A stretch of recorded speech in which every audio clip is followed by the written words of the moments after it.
even if they didn't cast me, whoever was going to play David would have to do it like this. And thankfully, I got the opportunity to make that dream come true. House of David does an incredible job at depicting things that are, implied in scripture, but not discussed in great detail.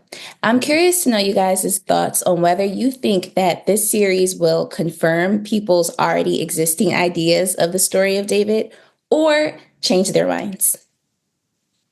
Well, I don't know what people believe and don't believe about this story, but I know for me, I grew up with the story of David and Goliath in Sunday school and in church, and I can't remember a time where I didn't know about the story.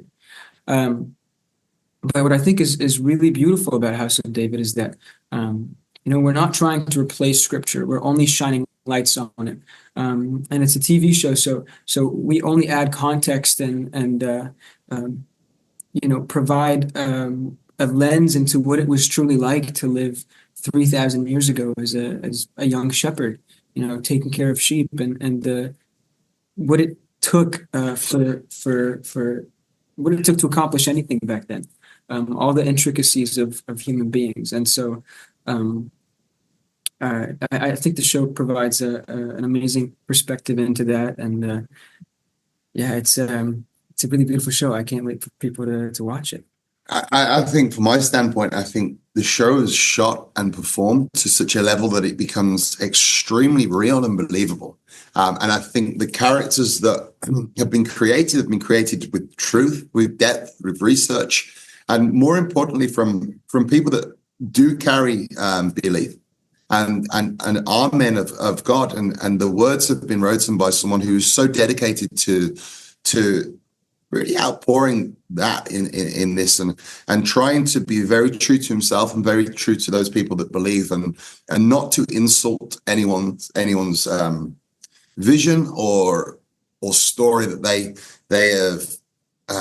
they follow themselves. And I think that was extremely important. And I think it's something that we're all very proud of.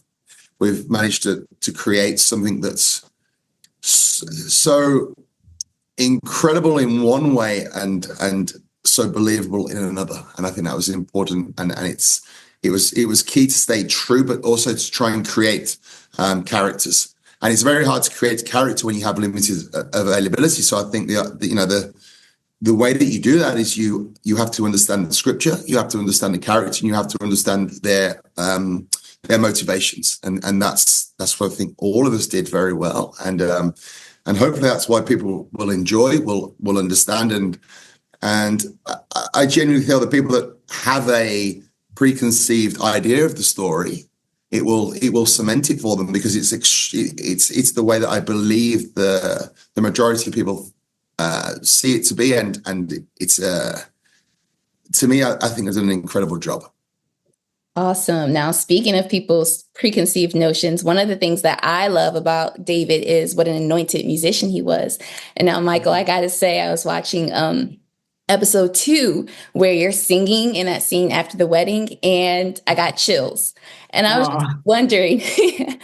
wondering, how you managed to connect so deeply to the song in order to give such a convincing performance.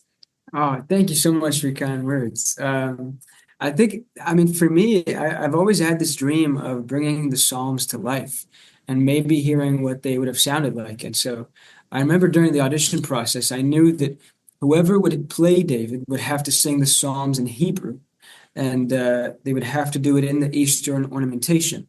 And so they didn't ask me for this, but I went online and I found the Shema prayer, and I learned it. And I learned the song version of it, and I added my own ornamentation, and I sent it over to them, hoping to inspire them that, even if they didn't cast me, whoever was going to play David would have to do it like this. And thankfully, I got the opportunity to make that dream come true, and to sing the Psalms with the lyre as organically and as authentic to the time period and to the location as possible. And I'm so glad it resonated with you. That means a lot to me. Wow, that's incredible. Now, before I let you guys go, Martyn, this isn't the first time you've played a big, tough guy, right? And you kind of answered it. There's been a few in the past, yeah. Yeah.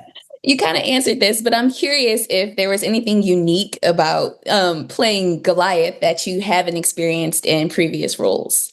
Absolutely, and great question. I think as I've developed from my career and the opportunity to play the bad guy has grown in substance, and not only in the longevity of the actual character within the film, but the value of the character in himself. To me, Goliath was a lot more complex than your traditional bad guy. He had an I don't want to give too much away for the other people that haven't watched it yet, but there's a moment of compassion and a trigger and a motivation that I haven't had the opportunity to play before.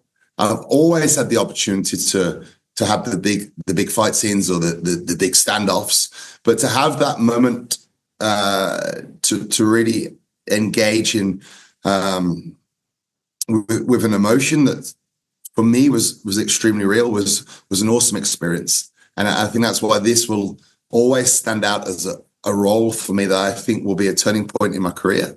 I think it's given me an incredible opportunity to showcase some of my different skill sets, and fingers crossed that it opens doors going forward. So it will always be a special part of my career and a memory that I'll take forever forward. So lovely. Thank you so much for your time, you guys. Thank you so much. Take care. Thank you so Bye-bye. much.